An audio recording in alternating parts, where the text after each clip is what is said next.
spirituelle, soit banni dans ma vie.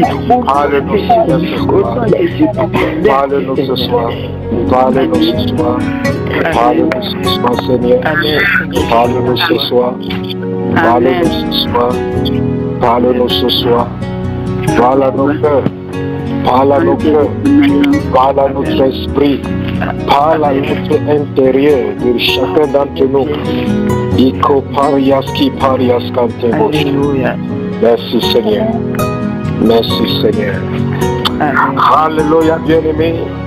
Une fois de plus, bien que vous êtes déjà bénis au nom de Jésus-Christ, soyez encore bénis simplement au nom de Jésus.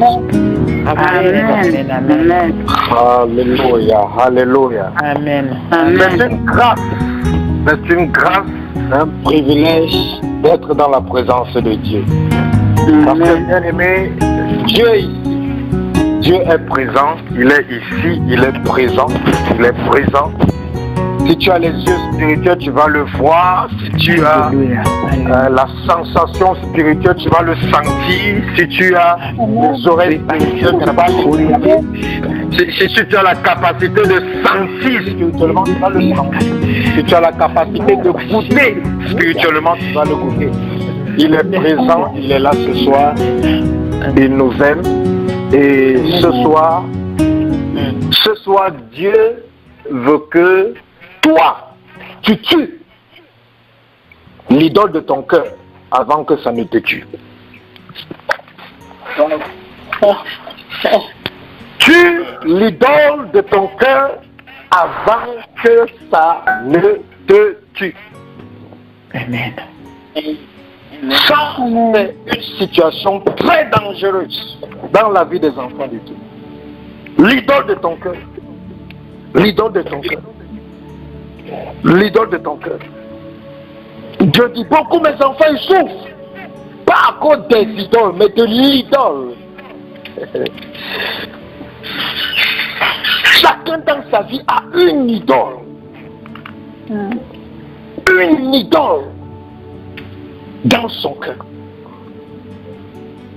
Et cette idole, si tu ne la tues pas, elle va te tuer. Elle va te tuer. Parce que non seulement l'idole donne le droit légal à Satan de ta terre, mais l'idole amène aussi le jugement de Dieu sur ta vie. Donc c'est une situation, c'est la tragédie des enfants de Dieu. L'idole de leur cœur. La tragédie des pasteurs. La tragédie des brebis. La tragédie du corps de Christ. L'idole de son cœur.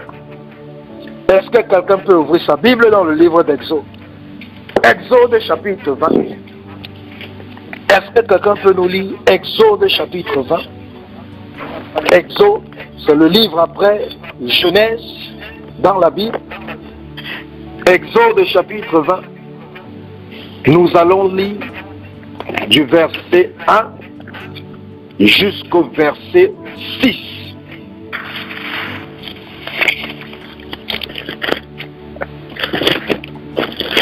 Exode. Je lis au nom de Jésus. Amen.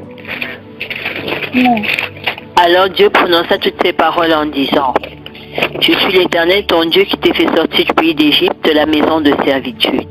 Tu n'auras pas d'autre Dieu devant ma face. Tu ne te feras point d'image taillée, ni de représentation quelconque des choses qui sont en haut dans les cieux, qui sont en bas sur la terre, et qui sont dans les eaux plus bas que la terre. Tu ne te prosterneras point devant elles, et tu ne les serviras point. Car moi, l'Éternel, ton Dieu, je suis un Dieu jaloux qui punit l'iniquité des pères sur les enfants jusqu'à la 3e et à la 4e génération de ceux qui me haïssent, et qui fait miséricorde jusqu'à 1000 générations à ceux qui m'aiment et qui gardent mes commandements. Amen. Amen. Que le Seigneur vous bénisse.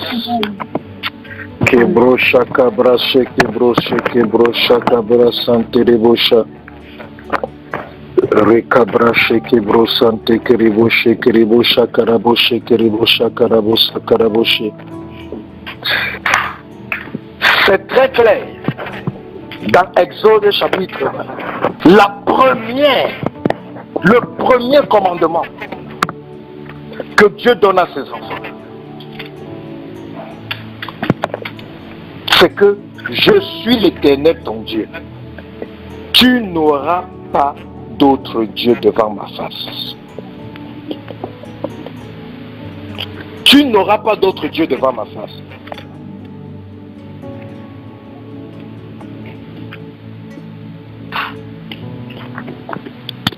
Tu n'auras point d'autre Dieu devant ma face.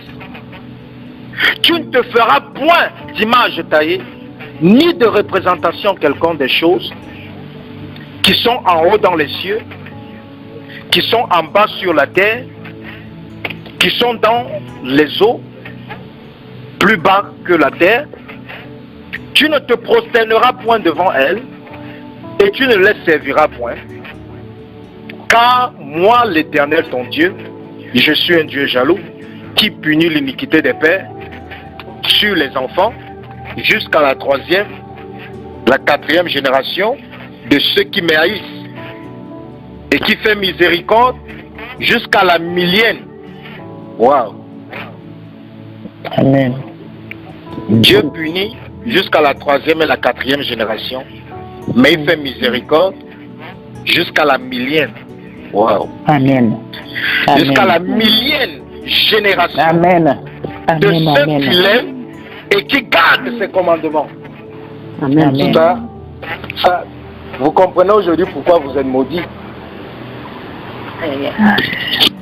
Parce que si dans ta famille, quelqu'un, si tes ancêtres avaient gardé les commandements de Dieu, s'ils aimaient Dieu réellement, aujourd'hui tu serais au moins la 1000e génération. Et tu serais déjà dans la miséricorde. Mais ils ne l'ont pas fait. C'est pour ça que quand tu te repens, repens-toi pour ton grand-père, repens-toi pour ta grand-mère, repens-toi pour tes ancêtres, repens-toi pour tes parents. Parce que ce qu'ils ont fait parle toujours contre toi. Voilà. Vous voyez que le premier problème que Dieu veut adresser dans la vie de son peuple, c'est l'idolâtrie. Il n'a pas commencé par dire tu ne commettras pas d'adultère, tu honoreras tes parents, tu ne vas pas voler, tu ne vas pas... Non, non, non. Dieu commence en disant si tu as une idole, si tu as une idole, je vais non seulement te punir, mais punir jusqu'à la 4e génération de ta vie. Parce que je suis un Dieu jaloux. Ton Dieu, il est jaloux. Il est jaloux de sa créature. Il est jaloux de la destinée qu'il t'a donnée. Il est jaloux de l'héritage que tu as reçu en Christ. Il est jaloux de cela. Comme ça qu'il ne veut pas qu'on fasse de cela n'importe quoi. C'est pour ça qu'il ne veut pas que tu fasses de ta vie n'importe quoi. Il ne veut pas que tu fasses de ta destinée n'importe quoi. Que tu fasses de ton corps n'importe quoi. Que tu fasses de ton cœur n'importe quoi. Il est jaloux. Il est jaloux parce que c'est précieux à ses yeux. Tu es précieux aux yeux de Jésus. Amen. Et c'est pour ça qu'il est jaloux. Il est jaloux de toi. Il est jaloux de ta vie. Parce que ta vie est précieuse entre ses mains. Amen. Qu'est-ce que c'est l'idole? L'idole, c'est comme une représentation matérielle ou imaginaire d'une divinité qui fait l'objet d'un culte. Et un culte, c'est quoi? Un culte, c'est lorsque des personnes se rassemblent dans le but d'adorer, de vénérer ou de servir une personne ou une divinité dont ils pensent qu'elle est supérieure à eux. Donc ça, c'est un culte. Et un problème des enfants de Dieu, C'est l'idole de leur cœur. L'idole de ton cœur, c'est cette chose-là ou cette personne qui t'amène à désobéir à Dieu. L'idole de ta vie, c'est ce qui t'influence, c'est ce qui influence ta vie plus que Dieu. Tout ce qui influence ta vie plus que Dieu, c'est l'idole de ta vie. L'idole de ta vie, c'est tout ce que tu aimes plus que Dieu. Quand tu aimes quelque chose, quand tu aimes quelqu'un, quand tu aimes une personne plus que Dieu, c'est une idole dans ta vie.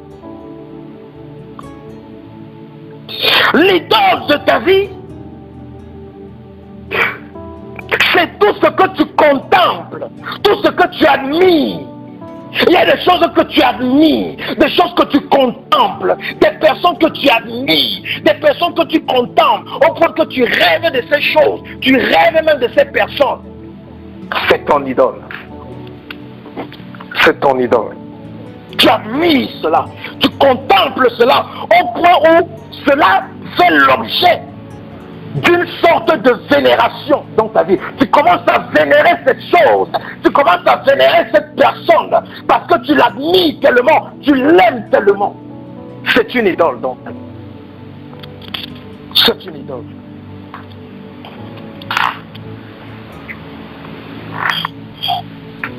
Une idole, c'est tout ce que tu imites. Tout ce que tu imites. Quand tu imites quelque chose, tu imites quelqu'un, tu veux être comme la personne, tu veux être comme ceci, c'est une idole.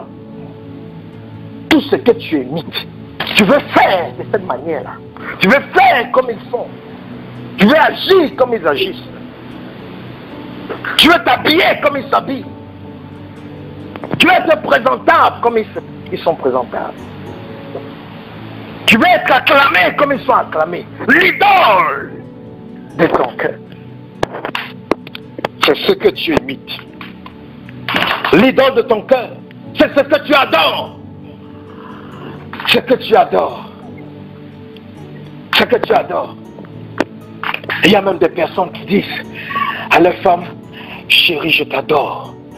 Oh, des femmes qui disent à leur mari, je t'adore. Attention, attention, attention. Même si on est chrétien, même si on s'aime, il y a des thèmes qu'il faut faire attention avant d'utiliser. Il y a des thèmes qui relâchent le jugement de Dieu contre toi. Tout ce que tu adores, tout ce que tu adores est une idole.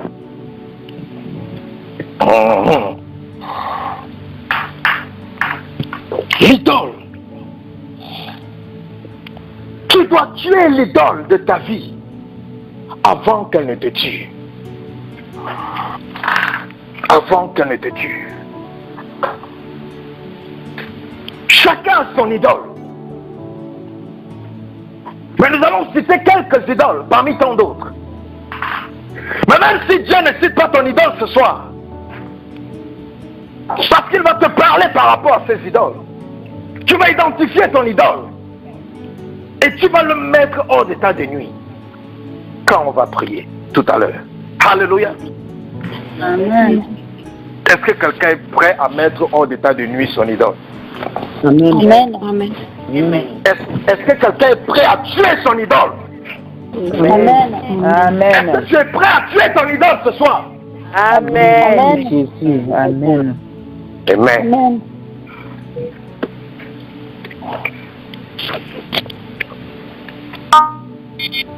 Les différents types d'idoles. Il y a des personnes, les idoles, c'est le mensonge. Il y a des personnes qui mentent même pour rien. Je dis pour rien.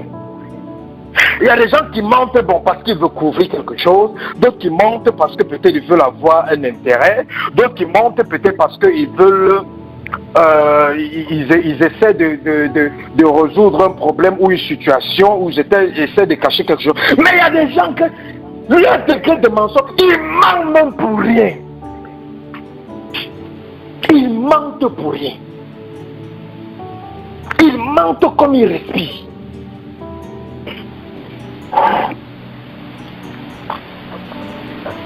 Tu parles avec la personne par rapport à un président d'une nation. Il te dit, oh, il vient jeter même au téléphone avec sa fille. Pour rien.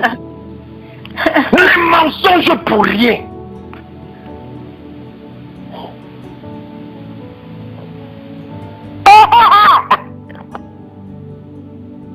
Tu parles d'une voiture, tu dis, c'est ma première voiture que j'avais achetée. La Ferrari, oui, ma première voiture c'était une Ferrari. Mais après ça m'a plus plu, bon, j'ai vendu. Et puis, ils mentent pour rien. Ils mentent pour se lever devant les gens. Ils mentent pour se faire voir. Ils mentent pour camoufler la vérité. Ils mentent pour cacher leur nudité. Ils mentent pour des intérêts quelconques, pour obtenir certaines faveurs. Ils mentent. Ils mentent pour dépouiller les gens. Ils mentent pour se faire passer pour ce qu'ils ne sont pas. Ils mentent.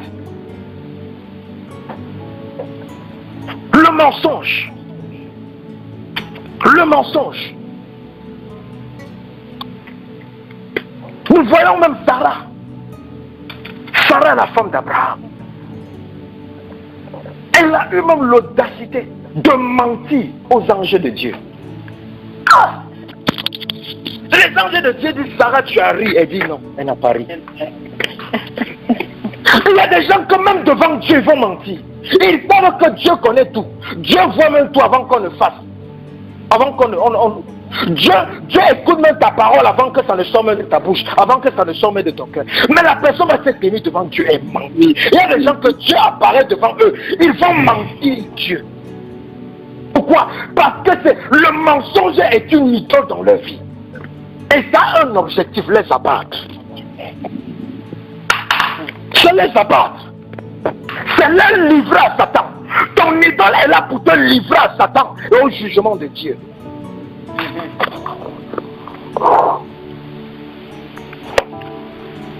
Certaines personnes, leur idole, c'est le sexe. Le sexe. Ces personnes sont intègres dans tous les domaines de la vie. Dans tous les domaines de la vie, ils sont intègres. Mais lorsque ils entendent seulement parler du sexe, c'est fini. Ils perdent le contrôle.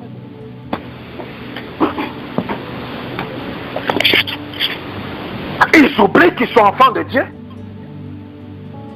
Ils oublient qu'ils sont serviteurs de Dieu. Ils oublient qu'ils sont mariés. Ils oublient que c'est la femme d'autrui, que c'est le mari d'autrui. Ils oublient. Pourquoi? Parce que leurs pulsions sont contrôlées par leur idole, qui est l'impudicité. Et c'est ce qui est arrivé à Samson. L'idole de Samson, ce n'était pas de là, mais c'était son sexe. Si le sexe de Samson, si la vie sexuelle de Samson n'était pas son idole, Delilah ne devait jamais la battre. Sa destinée a été avortée. Il est mort avant son temps. Il est mort dans le suicide. Il est mort avec ses ennemis. Il est mort avec les yeux percés alors qu'il est né avec les yeux ouverts. Quelle honte! Quel déshonneur! Que Dieu te crée avec les yeux ouverts et tu meurs avec les yeux percés.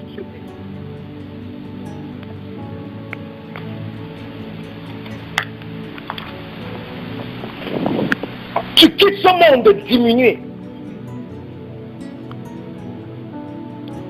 Quelle saleté!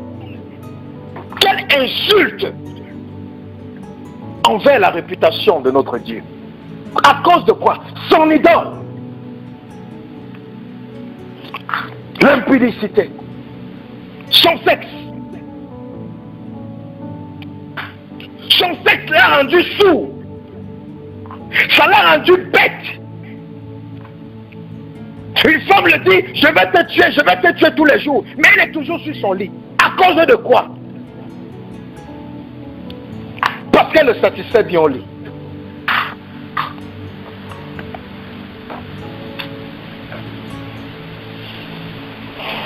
Si Samson savait qu'il est en train de vendre sa destinée, qu'il est en train de planifier l'avortement de sa destinée, s'il savait qu'il est en train d'écouter ce jour, qu'il est en train de préparer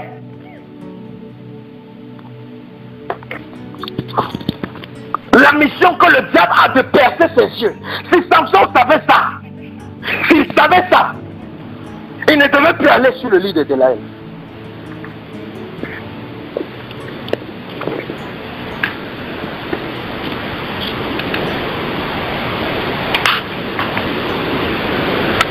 Et les gens m'ont dit, mais pasteur, on a coupé les cheveux de Samson.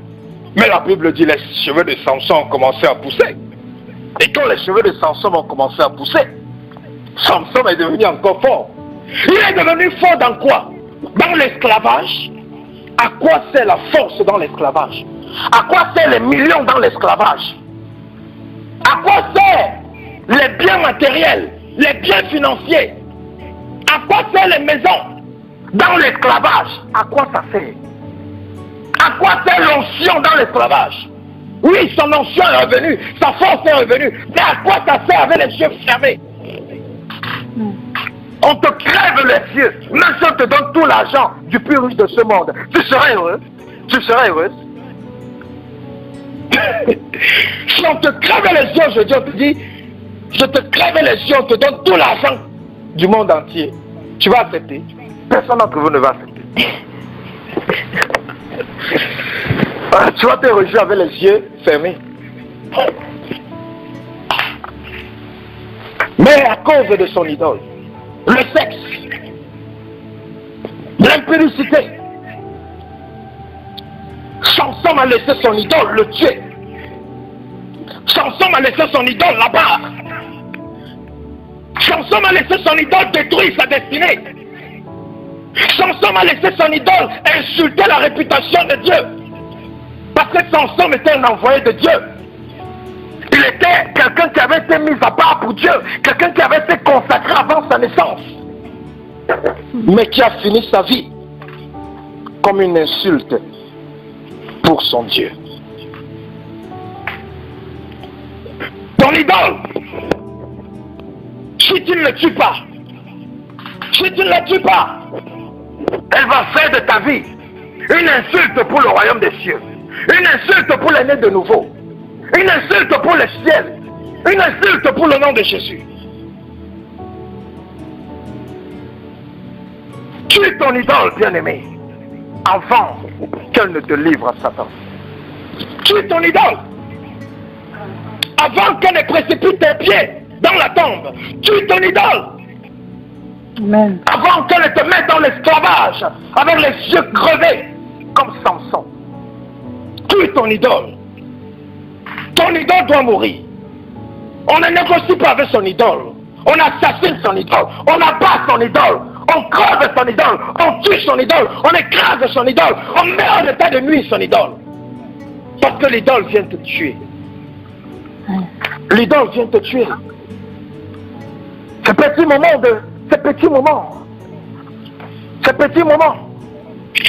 plaisir, petits moments de plaisir que David a eu avec Bathsheba, petit moment de plaisir a transformé David en un assassin. Ça a transformé David en un menteur. Et ça a relâché la malédiction de Dieu sur sa vie. Parce que Dieu a dit à David qu'à cause de ce que tu as fait à Uri, ma main ne va jamais s'appesantir sur ta maison. Et on a vu ce qui est arrivé à la descendance de David. Un fils qui viole sa sœur. Un fils qui tue son frère. Un fils qui couche avec les femmes de son père. Tout ça à cause de quoi? L'idole que le papa n'a pas tué. L'idole que tu ne tues pas. Non seulement ça va te tuer, mais ça va aussi tuer tes enfants, ça va aussi combattre tes enfants. Et si tes enfants ne le tuent pas, ça va les tuer et ça va combattre les enfants. Et Dieu te révèle ces choses ce soir pour que tu mettes un terme à cette activité des idoles dans ta lignée familiale.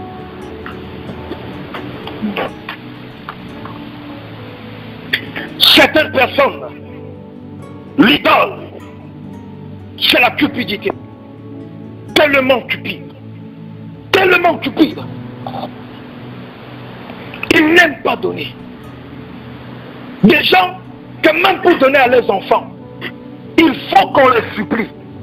Il faut qu'on fasse toute une réunion pour qu'ils donnent même à leurs enfants. Des gens qui ne donnent, ils ne donnent pas à Dieu. Ils ne donnent pas dans l'œuvre de Dieu. Ils viennent mentir pour ne pas avoir une raison devant les hommes de donner. Les enfants, quand vous allez voir des hommes, ce sont eux qui font le marché à la maison. Ils ne font pas le marché parce qu'ils sont très romantiques, pas parce qu'ils aiment trop les femmes. Ils font le marché parce qu'ils ne veulent pas mettre l'argent dans la main. La cupidité. L'argent est devenu, la cupidité est devenue leur idole. Même chose pour des femmes. On ne veut pas mettre l'argent dans la main de quelqu'un. Pourquoi? On est tellement cupide. Tellement cupide. La cupidité tue. Est-ce que quelqu'un peut ouvrir sa Bible dans le livre de Actes chapitre 5? Actes chapitre 5. Actes chapitre 5. J'aimerais que quelqu'un lise Actes chapitre 5 du verset 1 au verset 12. Actes chapitre 5 du verset 1 au verset 12. Actes chapitre 5 du verset 1 au verset 12. La cupidité qui tue.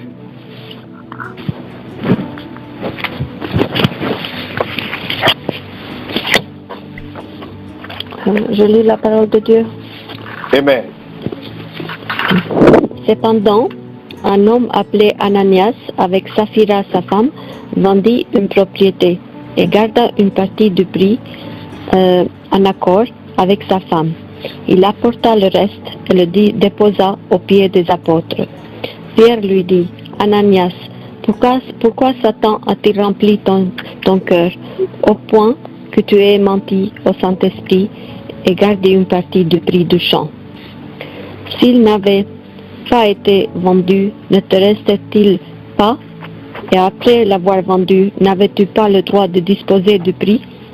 Comment as-tu pu former dans ton cœur un projet pareil? Ce n'est pas à des hommes que tu as menti, mais à Dieu. Quand Ananias entendit ces paroles, il tomba et expira. Une grande crainte s'empara de tous ceux qui l'apprirent. Les jeunes gens se levèrent pour envelopper le corps, puis ils l'emportèrent pour l'enterrer. Environ 3 heures plus tard, sa femme entra sans savoir ce qui est arrivé.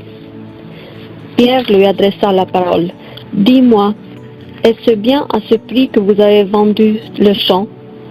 « Oui, répondit-elle, c'est à ce prix-là. » Alors Pierre lui dit, « Comment avez-vous pu vous mettre d'accord pour provoquer l'Esprit du Seigneur?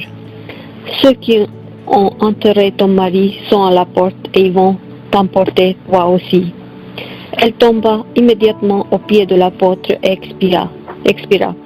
Quand les jeunes gens rentrèrent, ils la trouvèrent morte et l'emportèrent pour l'enterrer à côté de son mari.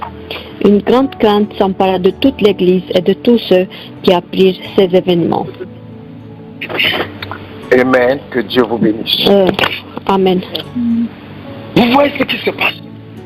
Vous voyez comment l'idole, monsieur la cupidité, a apporté le carnage dans une maison. Ananias, à cause de sa cupidité, il vient mentir et il pense qu'il ment au serviteur de Dieu, alors qu'il est en train de mentir à l'Esprit de Dieu. Il tombe, il meurt. Sa femme vient.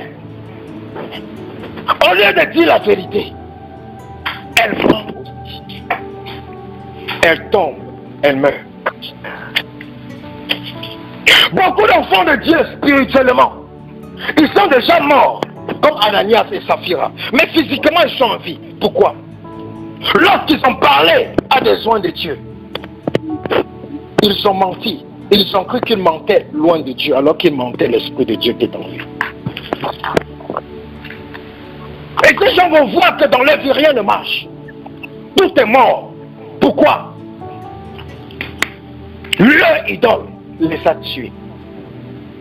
Leur idole les a livrés au jugement de Dieu, comme Ananias et Saphira. À cause de l'argent, à cause des biens matériels, à cause des choses. Ces gens sont morts. Leur destinée s'est arrêtée. Leur vie s'est arrêtée.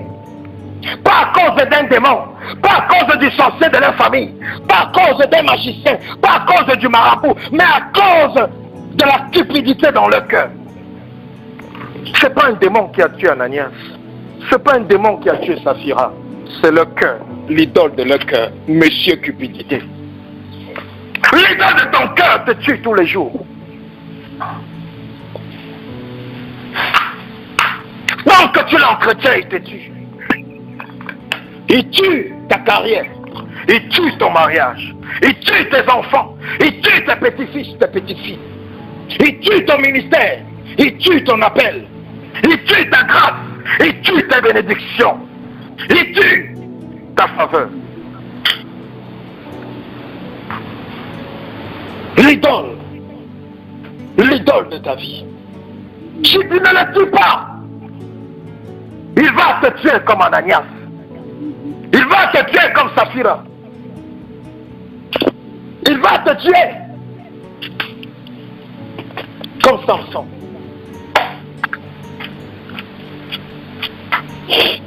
L'idole de ta vie, tu dois le tuer. Parce que l'idole de ta vie amène Dieu à te tuer.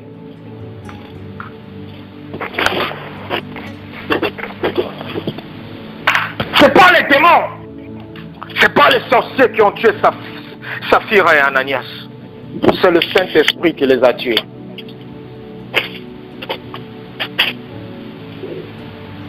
Si aujourd'hui, deux fidèles meurent devant un pasteur, on va aller mettre le pasteur en prison. On va dire que c'est lui qui a tué.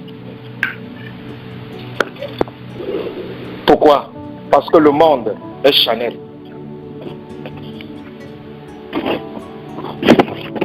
On ne sait pas qu'il y a des gens qui se sont tués avant d'aller à l'église. Ils se sont tués au travers de ce qu'ils ont fait hors de l'église. Et lorsqu'ils partent à l'église, ils ne veulent toujours pas changer. Ils veulent toujours se passer pour ce qu'ils ne sont pas. Ils veulent toujours cacher leur nudité. Ils veulent toujours tolérer, caresser leur idole. Et on accusera le pauvre pasteur.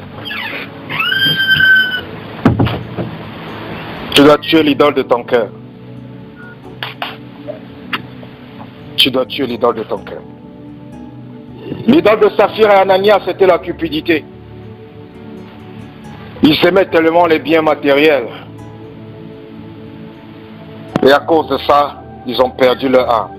Ils ont perdu leur vie. Vous pensez qu'ils sont allés au paradis? Quand quelqu'un meurt dans cette condition, vous pensez qu'il est allé au paradis? Non. Chacun d'entre nous sait où Ananias et Saphira se trouvent aujourd'hui. Parce que nous savons dans les conditions dans lesquelles ils sont morts. Alors bien-aimé, choisis les conditions de ta mort par les choix que tu fais dans ta vie et par les actions que tu poses dans ta vie aujourd'hui. Un autre idole, les gens qui aiment plaire à tout le monde. Ah, ça c'est une idole qui tue beaucoup les enfants de Dieu. On aime plaire à tout le monde. Non, pasteur, j'aime pas offenser les gens. Pasteur, tu sais, je suis très amour et la compassion de Dieu. Jésus-Christ, que Jésus-Christ t'aide. Alléluia, que Jésus-Christ nous aide. Les gens qui aiment plaire à tout le monde. Il y a des gens, Dieu m'a dit, tu vois cette personne. J'ai dit, quel est son problème? Je pense que Dieu va me dire, c'est le sorcier de sa famille. Je pense que Dieu va me dire, c'est une malédiction transgénérationnelle. Je pense que Dieu va me dire, c'est une attaque qui a été relâchée à partir du 7e ciel, venu au travers d'une action qu'il a contractée. Dieu me dit, son problème, c'est qu'il aime plaire à tout le monde.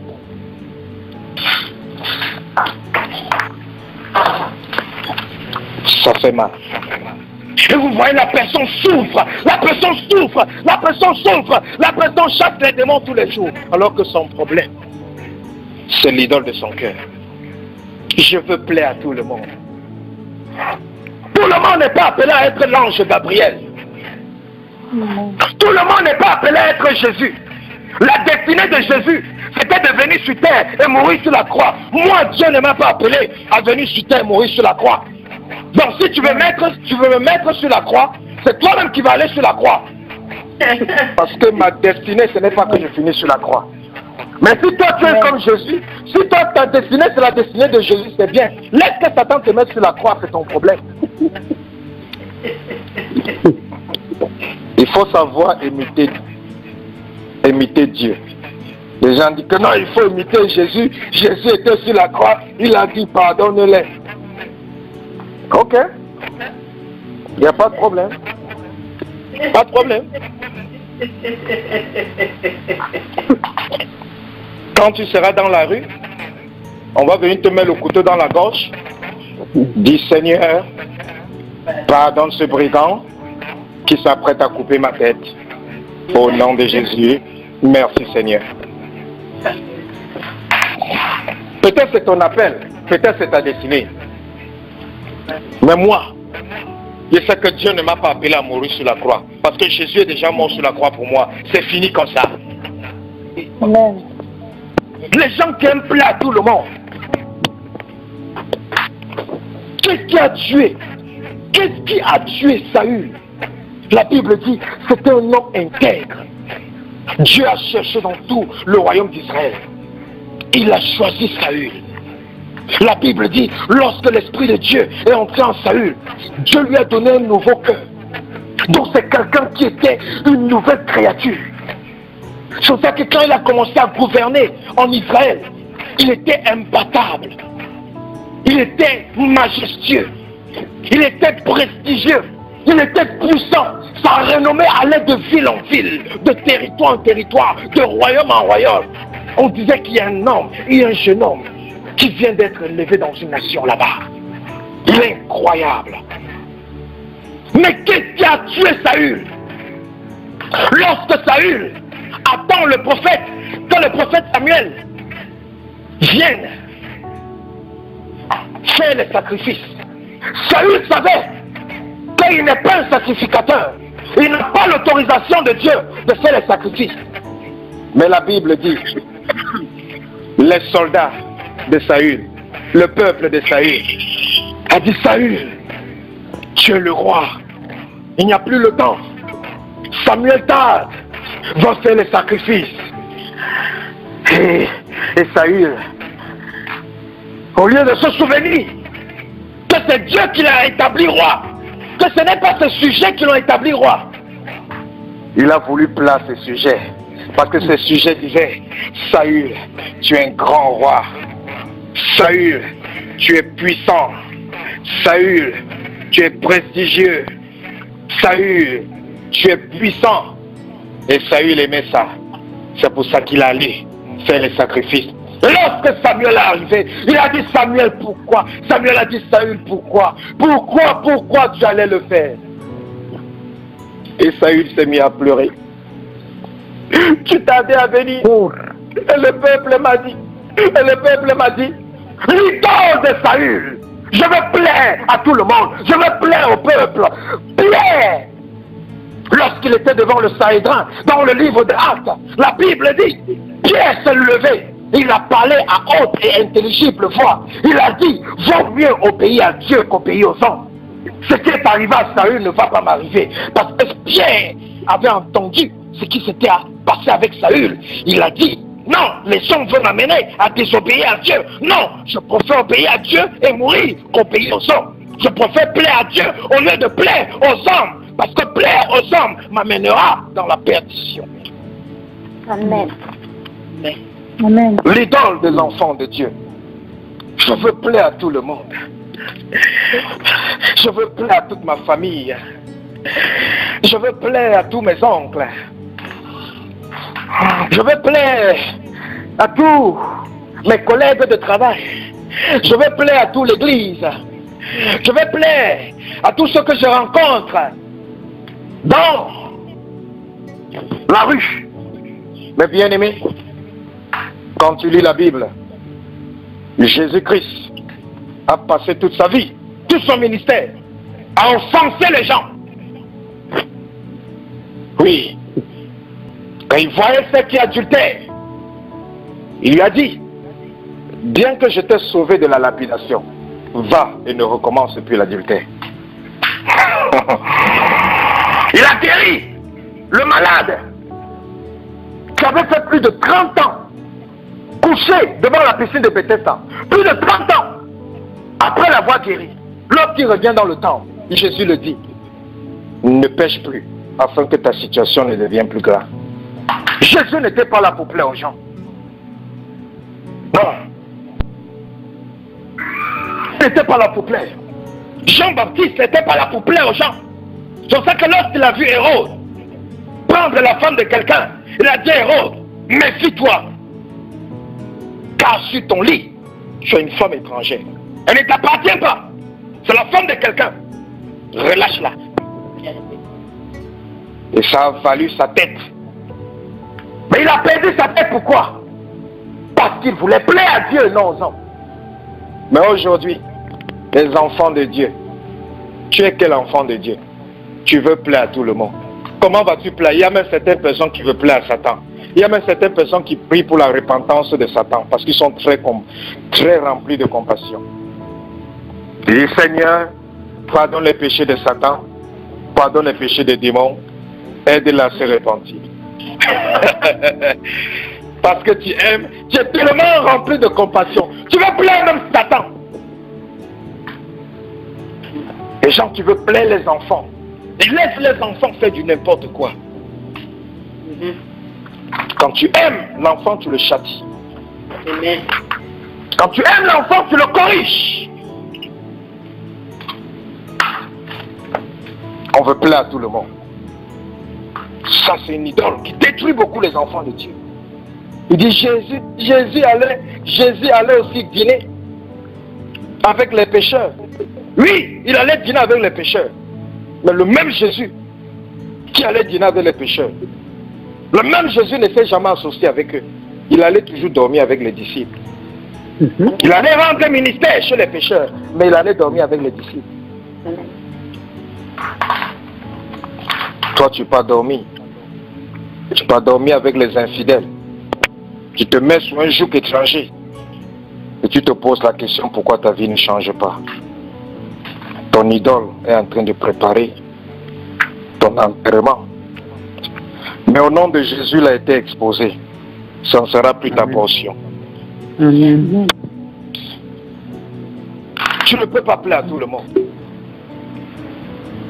Ta mission sur cette terre, c'est de plaire à Dieu. Quand tu plais à Dieu, si en plaisant à Dieu, tu plais à certaines personnes, gloire à Dieu. Si tu ne plais même à personne, mais Mais tant que tu plais à Dieu, c'est ça le plus important. Amen. Parce que le jour du jugement, là, ton mari ne sera pas là. Ton épouse ne sera pas là. Tes enfants ne seront pas là. Tes collègues de travail ne seront pas là. Ton pasteur ne sera pas là. Les membres de ton église ne seront pas là. Le jour du jugement, tu seras seul face à Dieu. Et tu vas rendre des comptes. Toute créature de Dieu est un comptable. C'est pour ça que la Bible dit, nous allons rendre des comptes. Le travail d'un comptable, c'est de rendre des comptes par rapport à la comptabilité, par rapport aux ressources qu'il gère, qu'il compte. Tout ce que Dieu t'a donné, tu vas rendre des comptes. Donc, il est temps de commencer à plaire à celui à qui tu vas rendre des comptes. Et non de plaire à ceux qui ne seront pas là pour t'aider le jour du jugement. Que ceux qui ont les oreilles pour entendre, écoutent ce que l'Esprit de Dieu dit. Un autre idole, l'amour de l'argent. L'amour de l'argent. Aïe, aïe, aïe. Vous savez, dans la vie, tu peux rencontrer des personnes très humbles,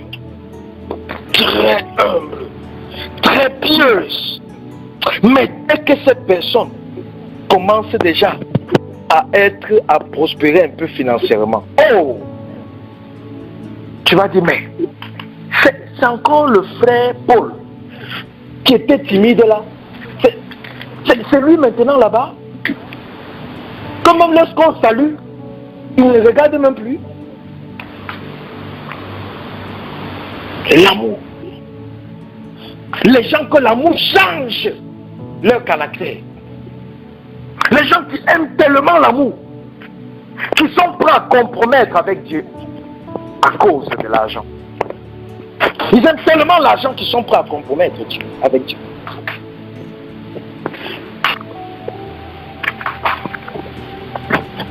C'est ce qui est arrivé à Judas. C'est ce qui est arrivé à Judas. Si tu ne le sais pas, Judas aimait Dieu. Judas aimait Dieu. Judas aimait Dieu. Et c'est pour ça que Dieu a utilisé Judas. Judas chassait les démons. Judas guérissait les malades. Judas convertissait les âmes à Christ. Judas le faisait. Il aimait Dieu. Il aimait le service de Dieu. Il aimait Dieu, il aimait le service de Dieu. Mais Judas avait une idole. L'argent. L'argent, c'était l'idole de Judas. Malgré qu'il aimait Dieu, malgré qu'il aimait le service de Dieu, parce qu'il aimait tellement l'argent, il allait jusqu'à trahir Jésus. Il n'a pas trahi Jésus parce qu'il était prédestiné à trahir Jésus. Il a trahi Jésus parce qu'il aimait l'argent. Et Satan savait que Judas aime l'argent. Pour le tuer, je dois passer par son idole. Satan connaît l'idole de tout enfant de Dieu. Satan connaît l'idole de tout enfant de Dieu. Tu peux tout cacher, mais tu ne peux pas cacher ton idole. Parce que toute personne sert son idole. Tu sais ton idole au travers de tes pensées, au travers de tes actes, au travers de tes préférences, au travers de tes goûts, de tes choix, au travers de ce que tu fais, de la manière que tu parles. Tu sais Satan. Tu sais ton idole. Donc quand Satan te voit agir, il te voit réfléchir, il te voit penser, il connaît déjà qui est ton idole. Et c'est pas cette idole qui passe pour t'abattre, pour abattre ta destinée. L'idole de Judas Iscariote, c'était l'amour de l'argent. Et vous pouvez constater une chose, que après que Judas ait trahi Jésus, il s'est repenti. Mais il allait se suicider. Il s'est repenti jusqu'à aller remettre l'argent. Pourquoi? parce qu'il aimait Dieu. Il aimait Jésus. Mais son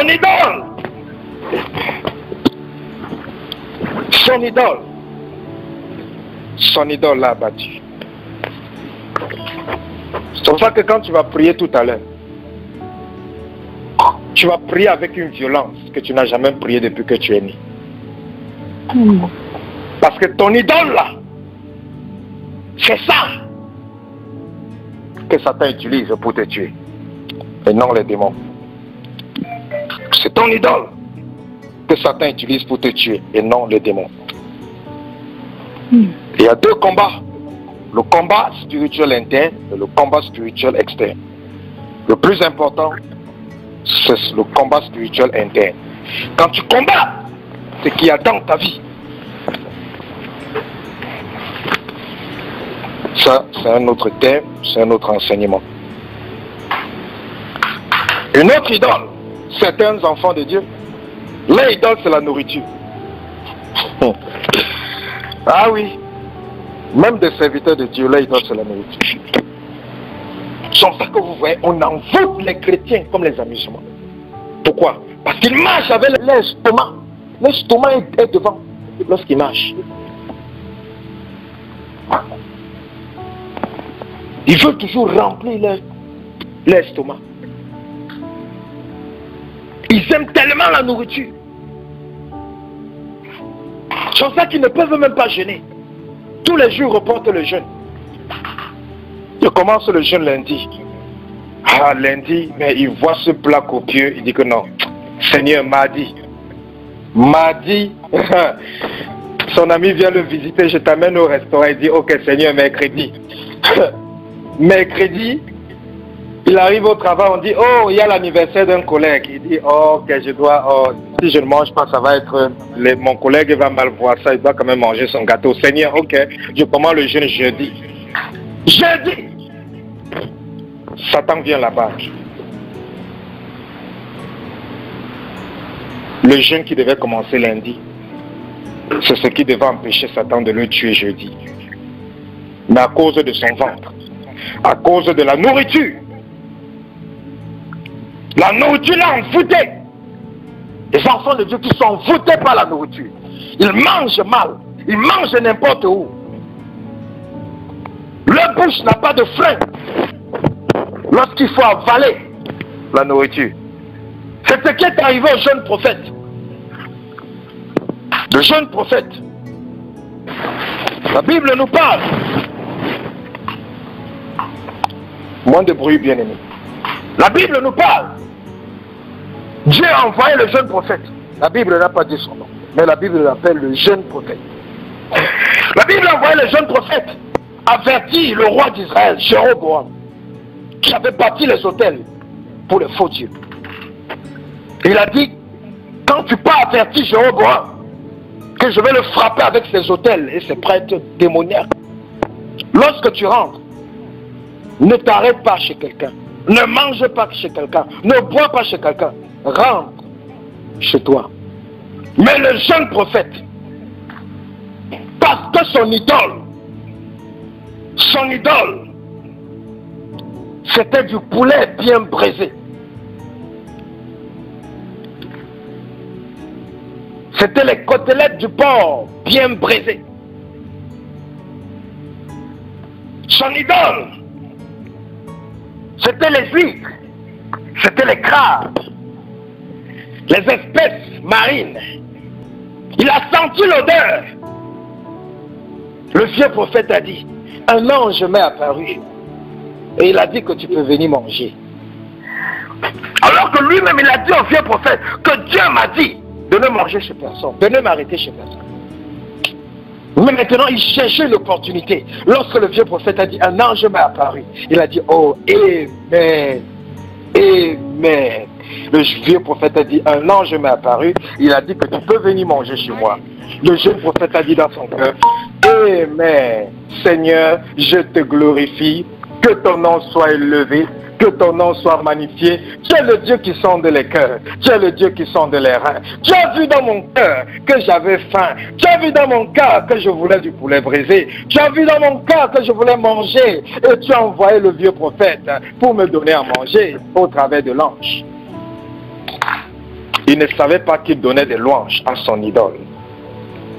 L'idole de son cœur, la nourriture. Imaginez-vous, un jeune prophète, un jeune serviteur de Dieu, que Dieu devait utiliser puissamment. Son histoire, sa vie a été écoutée. Sa destinée a été avortée. Juste à cause de quoi? Un plat de nourriture. Combien de personnes ont vendu leur famille, vendu leur mariage, vendu les enfants, vendu leur destinée, vendu leur appel, vendu leur ministère, juste à cause d'un plat de nourriture. C'est ce que le jeune prophète a fait. En désobéissant à Dieu, à cause d'un plat de nourriture. La nourriture, c'était son idole. Quand tu t'es arrangé avec Dieu que tu vas jeûner, et après tu décides que tu ne jeûnes plus à cause de la nourriture, tu es en train de faire ce que le jeune prophète a fait.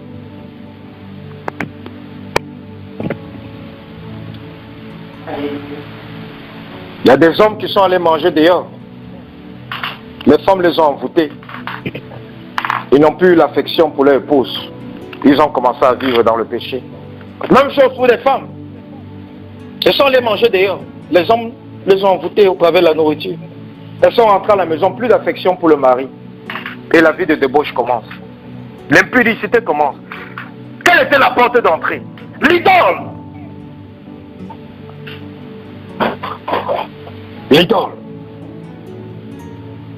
Fais attention où tu manges. Fais attention qui te donne à manger. Fais attention. Parce que la nourriture, c'est un véhicule puissant que Satan utilise pour détruire les enfants de Dieu. Fais attention à la nourriture. Fais attention à qui te donne à manger. C'est pour ça que dans les rêves, vous mangez beaucoup. Parce qu'au travers de ça, Satan vous envoûte. Nous tous, nous aimons manger, mais c'est un piège de Satan. Donc si la nourriture est ton idole, commence à travailler dessus. D'autres personnes, les idoles, ce sont les coutumes, les traditions. Dans ma famille, c'est comme ça qu'on a toujours fait. Dans mon village, c'est comme ça qu'on a toujours fait. Dans mon pays d'origine, c'est comme ça qu'on a toujours fait. Bien-aimé, lorsque tu as donné ta vie à Christ, ta culture, c'est la culture de la Bible. Ta tradition, c'est la tradition de la Bible. Les autres choses que tu fais là, ça va devenir tes idoles. Satan va te frapper avec. C'est ce qui est arrivé à Rachel. Rachel, l'épouse de Jacob, elle est morte à cause de sa tradition, à cause de sa culture. La Bible dit lorsque Jacob a quitté la maison de son beau-père avec tous ses biens, son beau-père a constaté qu'une de ses idoles qu'il adorait avait disparu. Et la Bible dit que c'est Rachel qui avait volé cette idole. Et Rachel avait caché cette idole dans ses affaires. Et lorsque le beau-père de Jacob s'est levé avec ses serviteurs, ils ont rattrapé Jacob. Ils ont dit à Jacob, pourquoi as-tu volé mon idole? Et Jacob s'est fâché. Jacob a dit, comment tu m'appelles voleur? Si tu trouves ton idole sur qui que ce soit dans mon camp, cette personne sera mise à mort maintenant. Jacob ne savait pas que la personne qui avait volé l'idole de son beau-père, c'était son épouse Rachel. Et lorsqu'on est venu fouiller Rachel, Rachel s'est assise sur l'idole.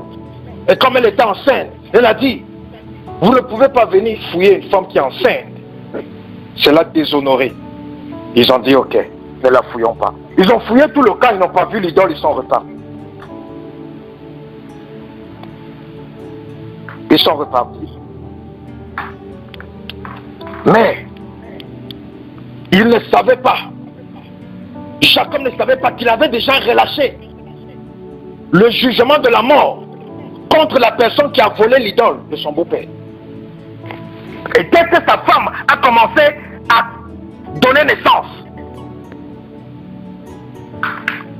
à Benjamin, la Bible dit, pendant qu'elle donnait naissance à Benjamin, elle est morte. Mort précoce. Pourquoi? Le jugement de Dieu. À cause de quoi? Parce qu'elle a volé l'idole de son père. Parce que quand elle était chez son père, elle adorait cette idole. Et malgré qu'elle s'est mariée à Jacob, malgré qu'elle se réjouissait des bénédictions du Dieu de Jacob, mais elle gardait toujours aussi les traditions de la maison de son père. Et voilà comment les choses de la maison de son père l'ont détruit. Et vous voyez, elle est morte. Elle est morte. Parce qu'elle a pris les choses de sa famille. Elle ne voulait pas se séparer de ça. Elle ne voulait pas se séparer de ça. Et ce dont elle ne voulait pas se séparer, c'est ça qui lui a tué. Beaucoup de gens ont les coutumes. Ils ont les traditions. Et c'est ça qui détruit leur vie. Donc, comme nous disions, Rachel est sortie de la maison de son père, mais elle a voulu emporter des choses de la maison de son père dans sa nouvelle vie. Et ça lui a tué.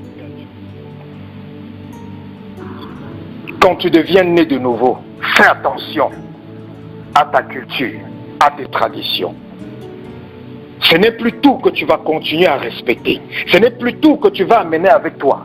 Sans ça, au travers de cette idole, Satan va te tuer. Rachel est morte à cause de l'idole. À cause de l'idole. Rachel est morte. À cause de ses coutumes, de ses traditions.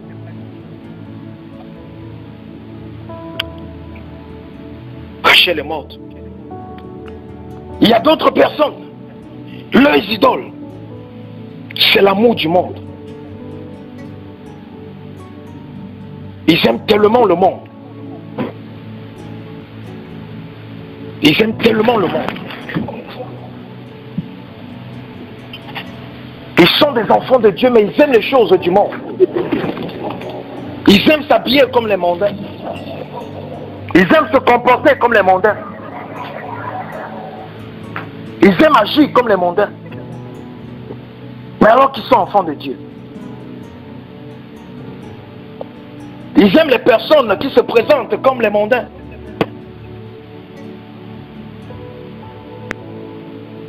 Comme une personne qui prie, qui se plaint que Dieu ne veut pas me donner une épouse. Mais le même Dieu dit que j'ai déjà envoyé plus de 10 femmes pour qu'il épouse. Mais parce qu'il est rempli de désirs mondains. Parce qu'il cherche ce qui ressemble au monde. Il ne voit pas ça dans cette personne spirituelle que j'envoie vers lui. Une telle personne va se plaindre que Dieu ne veut pas me donner une épouse. Alors que Dieu lui a déjà envoyé jusqu'à 10 personnes. 10 personnes. Et parce que la personne aime les gens qui se présentent comme les mondains. Lorsqu'il voit ces personnes spirituelles, ça ne l'intéresse pas. Parce que son cœur est encore rempli des désirs du monde.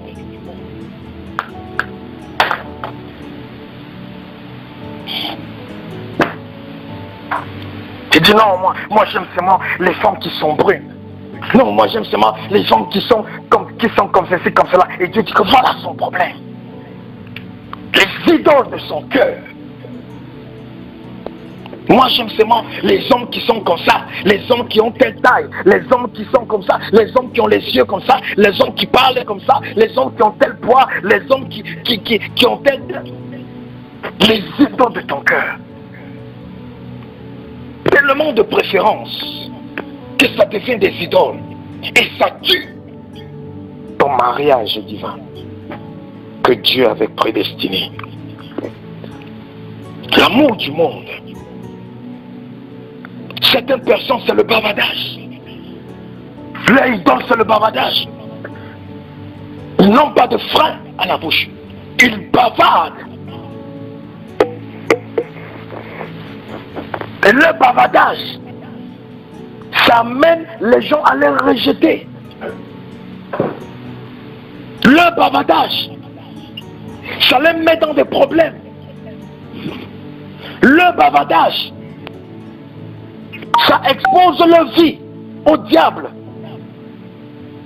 Parce qu'ils bavardent tellement. Une femme avait tellement de problèmes avec son mari. Tellement de problèmes. Tout le temps, les bagarres, les insultes, les bagarres, les insultes. Et elle est partie partout pour avoir de l'aide. Elle n'a pas eu de l'aide. On n'a pas pu résoudre le problème. Un jour, elle est allée chez un marabout. Le marabout lui a dit, ok, pour ton problème, je vais te donner quelque chose de très très puissant, mais fais attention parce que c'est quelque chose de très très puissant. Le marabout lui a donné une petite pierre, un petit caillou.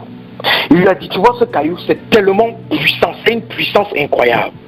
Lorsque tu arrives à la maison, dès que tu vois que ton mari commence à s'échauffer, dès que tu vois que ton mari commence à t'insulter, ou il veut déjà faire des problèmes, prends cette pierre, tu mets dans ta bouche, tu mords cette pierre avec tes dents, durement, et tu ne réponds pas, tu ne dis rien à ton mari. Et tu vas voir comment cette pierre va agir. La femme rentre à la maison. Le mari commence à l'insulter. Elle retire directement. Elle voit qu'elle veut déjà répliquer. Elle retire la pierre dans le sac. Elle met dans la bouche. Elle mord la pierre. Le mari voit qu'elle ne réagit pas. Il insulte maintenant sa mère. Elle ne réagit pas. Il insulte son père. Il insulte ses frères. Il insulte. La dame, elle a dans le cœur. Elle veut riposter. Mais elle se rappelle que le marabout a dit que le caillou est puissant. Bien seulement le caillou ne parle pas. Elle reste tranquille. Elle tient le caillou dans la bouche. Elle a fait ça 1 jour, 2 jours, 3 jours. Un jour, le mari est venu, il a dit que mais, moi je suis un fou. Comment je querelle quelqu'un qui ne me répond pas? C'est que moi-même ma tête ne tient pas. Il a cessé de lui déranger. C'est comme ça qu'ils ont commencé à vivre dans la paix, dans l'amour. Il n'y avait plus de bagarres, plus d'insultes, plus de problèmes. La dame est rentrée chez le marabout. Elle a dit, je n'ai jamais expérimenté une puissance pareille. Ton caillou là, vraiment, non, combien est-ce que je dois te payer? Parce que ce que ça a fait dans ma vie, je n'ai jamais expérimenté cette paix avec son mari. Le marabout a dit, tu n'as rien à me payer. Parce qu'il n'y avait rien sur le caillou là. Je t'ai seulement donné ce caillou pour t'apprendre à fermer ta bouche.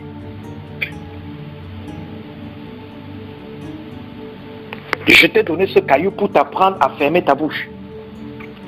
Cette femme pensait qu'elle avait un problème. Cette femme pensait que les démons la dérangeaient. Que les démons troublaient son mari. Alors que ce qui troublait sa vie, c'était son idole, le bavardage. Lorsqu'elle a fermé sa bouche, la paix est revenue dans la maison. Il y a le querelle dans le foyer. Parce qu'il y a 2 personnes qui bavardent. S'il y a seulement une personne qui bavarde, les querelles vont cesser, quel que soit le temps que ça prend. Et la plupart des femmes, dans le foyer, que les femmes battent, c'est les femmes qui bavardent beaucoup. Elles vont dire, non, non, non, je ne lui parle jamais, non, non, non, on ne ment pas Dieu. C'est les femmes qui bavardent beaucoup, les femmes qui répondent. Ce sont eux que les hommes tapent le plus. L'idole de certaines personnes, c'est leur bouche, leur bavardage. L'un des plus grands problèmes des femmes, c'est leur bouche. Avec la bouche, la femme peut bâtir une nation. Et avec la bouche, la femme peut brûler tout un pays.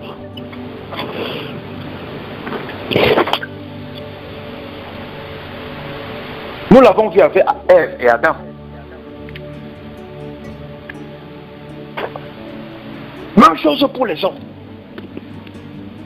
Les hommes qui bavardent plus que les femmes. Les hommes qui font le commérage plus que les femmes.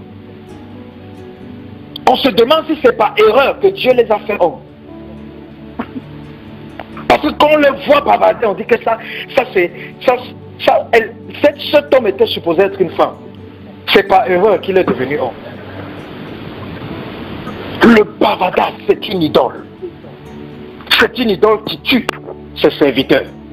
Quand tu bavardes, tu es le serviteur de ton idole, le bavardage. Et si tu ne le tues pas, ça va te tuer. Cette femme a pensé que le marabout a fait quelque chose. Le marabout a dit que je n'ai rien fait. Il n'y avait rien sur le caillou là. Je voulais juste t'apprendre à garder ta bouche fermée. Et tu as vu qu'en gardant ta bouche fermée, ça a arrangé ton mariage. Donc cessez de nous accuser, nous les marabouts, que c'est nous qui vous gâtons la vie. Il y a aussi des choses que c'est vous-même qui gâtez. Donc bien aimés,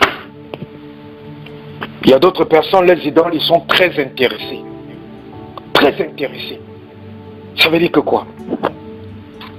Ils veulent toujours, ils font seulement des choses par intérêt. S'ils sont dans une relation, c'est pas intérêt. Ils veulent se marier, c'est pas intérêt. Ils veulent me faire l'œuvre de Dieu, c'est pas intérêt. Tout, c'est pas intérêt. Très intéressé.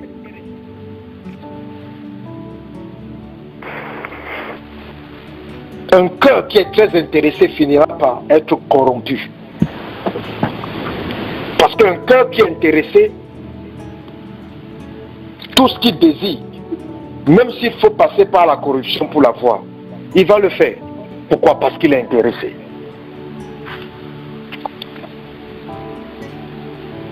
Nous allons nous arrêter là pour les idoles, parce que si on continue avec les idoles, on va passer toute la nuit à parler des idoles. Mais ces quelques idoles que nous avons partagées, ça te permet de voir qu'est-ce qui peut être une idole dans ta vie et comment est-ce qu'une idole peut détruire ta vie.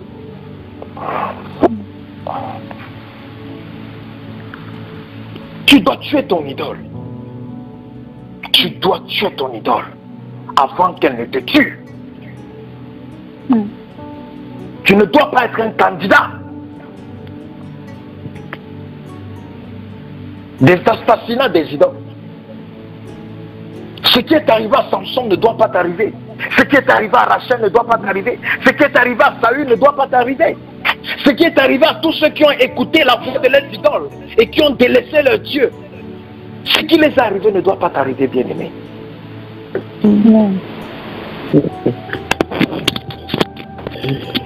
C'est pour ça que nous allons prier. Nous avons combien de sujets de prière? 1, 2, 3, 4, 5, 5. Nous avons 5 ou 6 sujets de prière que nous allons prier. Prie ces sujets de prière avec toute ta force.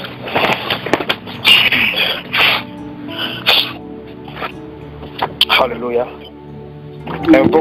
Invoque le Saint-Esprit et demande au Saint-Esprit de venir combattre pour toi pendant ces quelques minutes de prière. Invoque le Saint-Esprit, dis au Saint-Esprit de venir combattre pour toi. Saint-Esprit, nous t'invoquons en ce moment. Viens combattre pour nous ce soir. Viens combattre pour nous ce soir. Viens combattre pour nous ce soir. Viens combattre pour nous ce soir. Viens combattre pour nous ce soir. Viens combattre pour nous ce soir. Viens combattre pour nous ce soir. Viens combattre au nom de Jésus. Viens combattre au nom de Jésus. Viens combattre pour nous. Viens combattre pour nous. De nous-mêmes, nous ne pouvons rien. Mais c'est toi qui fais toutes choses. C'est toi qui combats. C'est toi qui nous délivre. C'est toi qui veut l'ennemi dans nos vies. Viens combattre, viens combattre, viens combattre pour moi. Viens combattre, viens combattre. Makaparia, Kiporia, Skaporia, Kabra, Senterebosha, Masikaparia, Senterebosha, Isokaparia, Senterebosha, Kaparia, Masikaparia, Senterebosha, Rikoparia, Senterebosha, Rikoparia, Senterebosha, Makaparia, Senterebosha,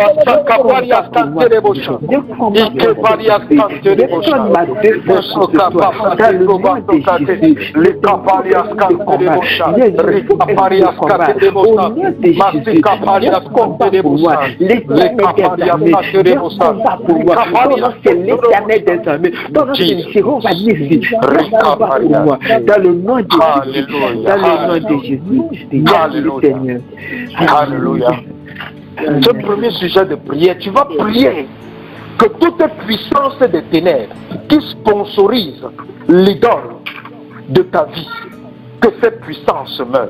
Tu vas commander à cette puissance des ténèbres qui sponsorise l'idole. Parce que l'idole qui est dans ta vie est sponsorisée indirectement, spirituellement, par les puissances des ténèbres. Donc tu vas prier que quelles que soient les puissances des ténèbres qui sponsorisent l'idole qui est dans ta vie, que cette puissance meure. Parce que pendant que ces puissances vont mourir, ça va affaiblir l'idole qui est dans ta vie.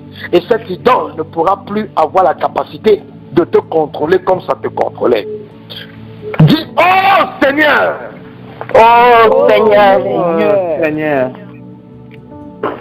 Que toute puissance qui sponsorise mon idole, Que toute puissance qui sponsorise mon idole, que toute puissance qui sponsorise mon idole, que toute puissance qui sponsorise mon idole, meurs maintenant au nom de Jésus. maintenant au nom de Jésus. Commande à cette puissance de mourir.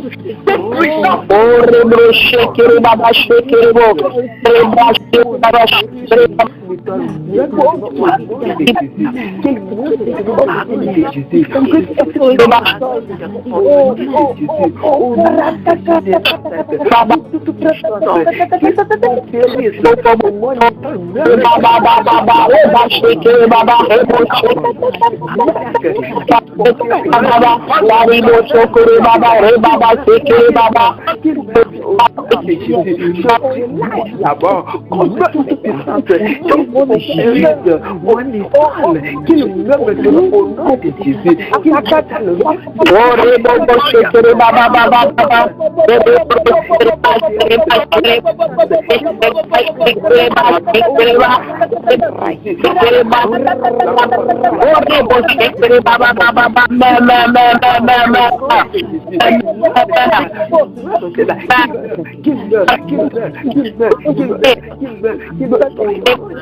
Amen.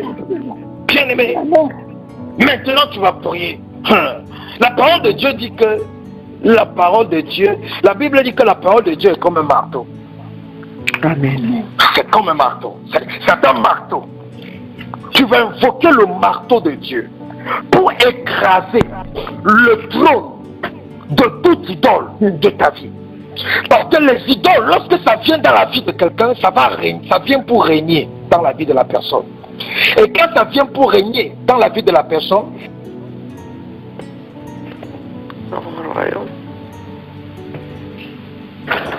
ça vient pour établir d'abord un trône sur lequel ça va s'asseoir pour régner sur ta vie. Donc quand tu détruis le trône de cette idole dans ta vie, cette idole n'aura plus de chaise où s'asseoir dans ta vie. Ça n'aura plus d'endroit où se placer pour régner. Dis marteau de Dieu. Marteau de Dieu. Marteau de Dieu. Marteau de Dieu. Marteau de Dieu. Écrase le trône de mon idole. Écrase Au nom de Jésus. Au nom de Jésus. Élève ta voix. Commande au marteau de Dieu d'écraser. Commande au marteau d'écraser. Commande au marteau d'écraser. Commande au marteau de Dieu d'écraser.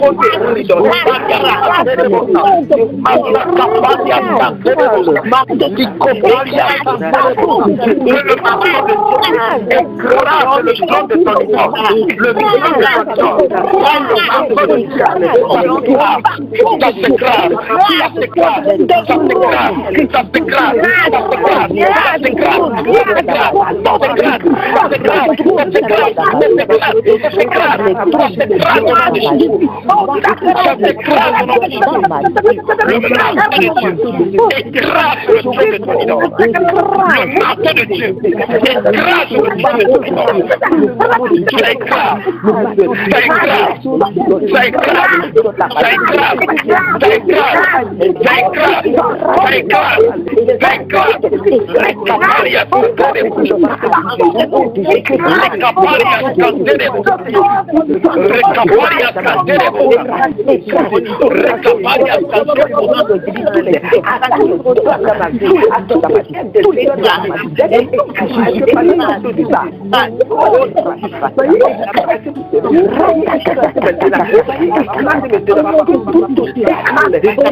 Bien-aimé, maintenant tu vas prier. Tu vas commander à ton idole de t'écouter. Et tu vas le commander de mourir. Quelle que soit l'idole qui est dans ta vie, qui est dans ton cœur, tu vas le commander de mourir. Dis mon idole. Mon idole. Mon idole. Écoute-moi bien. Écoute-moi bien. Où que tu te trouves. Où tu te trouves. Je te commande de mourir. Je te commande de mourir. Au nom de Jésus. Au nom de Jésus. Commande à ton idole de mourir. Commande à ton idole de mourir. Commande à ton idole de mourir. Le lieu où cette idole se trouve. Commande-le de mourir. Commande-le de mourir. Commande-le de mourir. Commande-le de mourir. Au nom de Jésus. Commande à ton idole. Quel que soit ton idole. Quel que soit ton idole.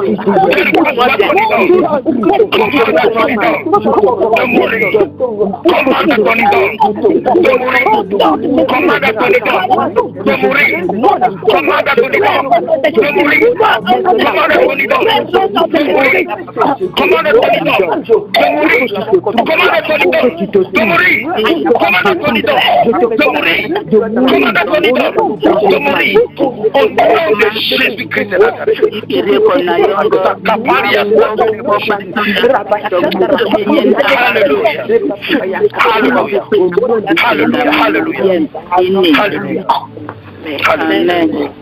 Maintenant, tu vas briser toute alliance qui te liait à cette idole au nom de Jésus. Dis, je brise toute alliance. Je brise toute alliance. Qui me liait à cette idole. Qui me liait à cette idole. Au nom de Jésus. Au nom de Jésus. Élève ta voix, brise cette alliance, brise cette alliance, brise cette alliance au nom de Jésus. Toute alliance qui te lie à cette idole, brise cela au nom de Jésus. Brise,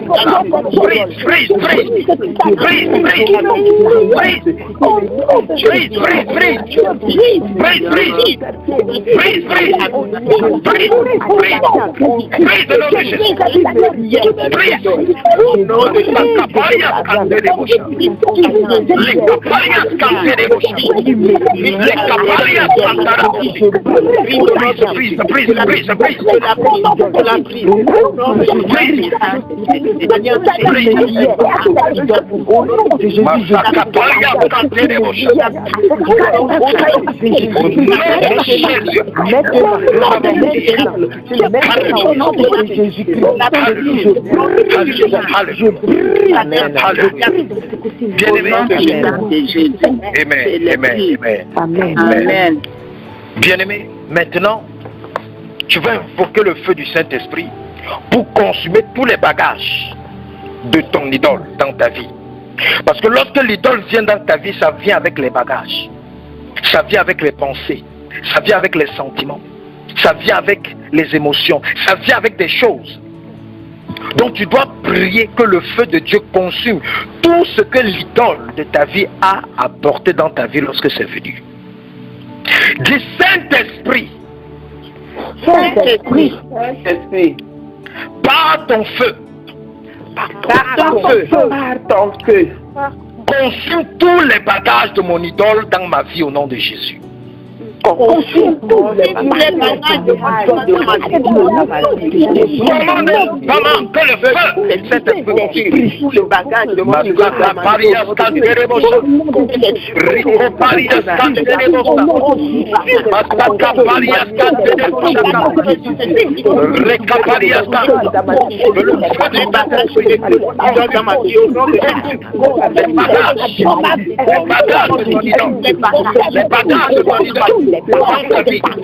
bagages de mon idole dans ta vie,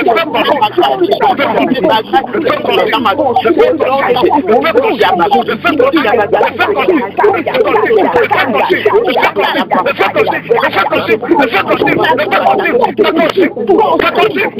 au nom de Jésus.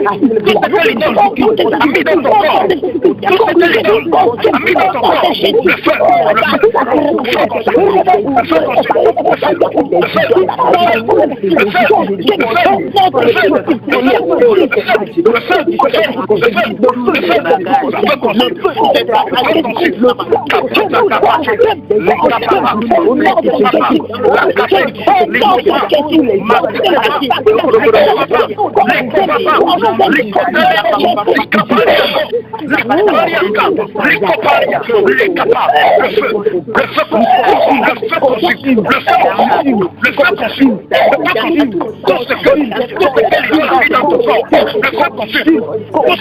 a mis dans ton corps, tout ce que l'idole a mis dans ton corps, le feu,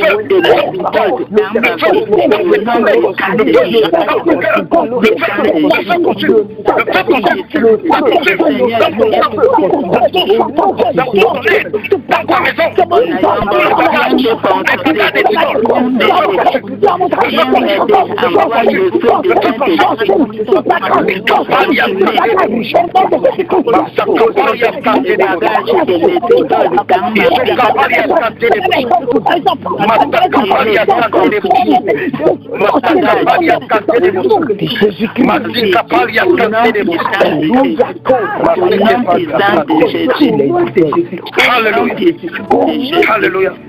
Bien-aimé, maintenant tu vas prier. Tu vas prier que le feu de Dieu chasse tout ce que les idoles ont amené dans ta vie. Il y a certains d'entre vous, les relations que vous avez là, c'est les idoles dans vos cœurs là qui vous ont amené ces relations. Ça vous a fait entrer dans ces relations. Il y a des gens qui ont beaucoup, qui ont des vêtements qu'ils ont achetés. C'est les idoles de leur cœur qui les ont fait choisir ce type de vêtements. Il y a les gens, les choses qu'ils mettent dans leur maison. Ce n'est pas l'Esprit de Dieu qui les a conduits à acheter ça. C'est les idoles de leur cœur. Il y a beaucoup de choses que les idoles de ton cœur ont amenées dans ta vie. Beaucoup de choses que les idoles de ton cœur t'ont connecté. C'est pour ça que tu vas prier maintenant que le feu du Saint-Esprit chasse tout ce que ces idoles t'ont connecté. Toutes les choses que ces idoles ou toutes les relations que ces idoles ont apportées dans ta vie, que le feu de Dieu commence à les chasser un à un. Dis par le feu de Dieu. Par le feu de Dieu. Par le feu de Dieu. Je chasse tout ce que mon idole a apporté dans ma vie. Je cherche ce que mon idole a apporté dans ma vie. Au nom de Jésus-Christ. Au nom de Jésus-Christ. Élève ta voix par le feu, commence à chasser. Commence à chasser. Commence à chasser. Que ce soit les choses que tu connais ou les choses que tu ne connais pas, les relations que tu connais, les relations que tu ne connais pas, quelles que soient les relations dans lesquelles les idoles, oui, comment le feu de Dieu les chasse. Le feu de Dieu les chasse. Au nom de Jésus. Qu'elle les chasse. Qu'elle les chasse. Qu'elle les chasse. Qu'elle les chasse.